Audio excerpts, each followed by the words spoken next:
దేశవ్యాప్తంగా పార్లమెంట్ ఎన్నికల సందడి నెలకొంది. ఇదే క్రమంలో అన్ని రాజకీయ పార్టీలు కూడా ఆయా పార్టీలకు సంబంధించినటువంటి అభ్యర్థుల కేటాయింపులో పూర్తి స్థాయి కసరత్తు అంతా కూడా పూర్తయి ఇప్పటికే అభ్యర్థులను కూడా ప్రకటించేటువంటి పరిస్థితి నెలకొంది. తెలంగాణలో మాత్రం 3 ఎస్సీ స్థానాలకు గాను 3 ఎస్సీ స్థానాలలో వివిధ సామాజిక వర్గాలకు ఇచ్చినప్పటికీ మాదిగ సామాజిక వర్గానికి అయితే టికెట్ కేటాయింపులో కొంత నష్టం జరిగిందని చెప్పేసి మాదిగ సామాజిక వర్గానికి సంబంధించినటువంటి నాయకులు అంటా ఉన్నారు. మనతో ప్రస్తుతం మాట్లాడేందుకు కాంగ్రెస్ పార్టీ సీనియర్ నాయకుడు అదేవిధంగా మాదిగ సామాజిక వర్గానికి చెందినటువంటి నాయకుడు మోత్కుపల్లి నరసింహ ఉన్నారు. వారిని అడిగి మరిన్ని వాళ్ళు తెలుసుకుందాం. అన్న నమస్తే, చెప్పండి. ఇప్పటికే తెలంగాణ రాష్ట్రంలో 3 సీట్లలో కూడా మాదిగలకు కొంత ప్రాతినిధ్యం లభించలేదనేటువంటి ఒక కామెంట్ ఉంది. దీన్ని మీరు ఏ విధంగా చూస్తారు? ఇప్పుడు ఉన్నాయే 3 తెలంగాణలో ఎస్సీలకు రిజర్వేషను. ఆ రిజర్వేషన్లో రావాల్సినటువంటి భాగస్వామ్యం ఏదైతే ఉందో అది మాదిగలకు రాలేదు. మాదిగలను పక్కన పెట్టేశారు. అసలు మాదిగ పదమే లేకుండా చేశారు. ఇది చాలా బాధాకరమైన విషయము.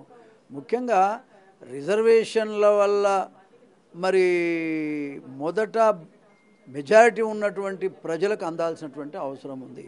80% దళితుల్లో 80% ఉన్న మాదిగలకు టికెట్లు ఇవ్వకుండా ఏ రకంగా సమర్థించుకోగలుగుతాం? మన పార్టీని ఎట్లా ముందుకు తీసుకుపోగలుగుతాం? ఎట్లా ఏ రకంగా న్యాయం చేయగలుగుతారు? మీరు చట్టసభలో అధికారంలో భాగస్వామ్యం కావాల్సినటువంటి పరిస్థితిని తప్పిస్తే మరి ఎవరు అది పూడ్చగలుగుతారు? అది మంచి పద్ధతి కాదు. తప్పకుండా మాదిగలకు ఈ 3 సీట్లలో కూడా ఖచ్చితంగా కాంగ్రెస్ పార్టీ ఆలోచన చేయాలి. మాదిగలకు సీట్లు, పార్లమెంటు సీట్లు కేటాయించాలి. మాదిగలను పార్లమెంటు పోయేటట్టుగా చేయాలి. అదేవిధంగా ఇప్పటికే మీరు రాష్ట్ర ముఖ్యమంత్రితో కూడా కలవడం జరిగింది. సీట్ల కేటాయింపుకు సంబంధించి మాదిగలకు అవకాశం ఏ విధంగా స్పందించారు? ఇప్పుడు మీరు ఒకటే గమనించండి, ఇష్యూ ఏంటంటే ముఖ్యమంత్రి గారి మనసులో ఏముంది, ఏం సంగతి అనేది మనం ఎవరం అడగలేం కదా. నేను మొదటి నుంచి చెప్తూ వస్తున్నా, న్యాయం జరగాలి, మాదిగలకు న్యాయం జరగాలి, సమన్యాయం అన్ని వర్గాలకు, ఈవెన్ బీసీలకు కూడా న్యాయం జరగాలనేది నా కోరిక. నేను ఒక దళితుడిగా ముఖ్యంగా ఈ సామాజిక న్యాయం కోసమే గత 50 సంవత్సరాల నుంచి పనిచేస్తున్నటువంటి వ్యక్తిగా చెప్పటం నా ధర్మం. ఆ విధంగా కూడా వారి దృష్టికి తీసుకురావడం జరిగింది. తప్పకుండా ఆలోచిస్తామనే మాట వారు చెప్పారు ఆ రోజు. కానీ ఇవాళ కారణం ఏమైందో మనకు తెలియదు. కానీ పార్టీని మొత్తంగా కూడా మరి వెనక్కి నెట్టేటువంటి పరిస్థితి కనబడతా ఉంది. కాంగ్రెస్ పార్టీ గెలవాలి, ముందుండాలి, రాబోయే కాలంలో కూడా పరిపాలన కొనసాగించాలని నేను కోరుకుంటా ఉన్నా. ఆ రకంగా ఆలోచన చేసి వెంటనే వాళ్ళ నిర్ణయాలను మరొకసారి పునరాలోచించి మాదిగలకు మరి సీట్లు కేటాయించవలసిందిగా విజ్ఞప్తి చేస్తాం. ఇప్పుడు మీరు సీనియర్ కాంగ్రెస్ నాయకుడిగా అదేవిధంగా సీనియర్ సామాజిక నాయకుడిగా కూడా ఉన్నారు.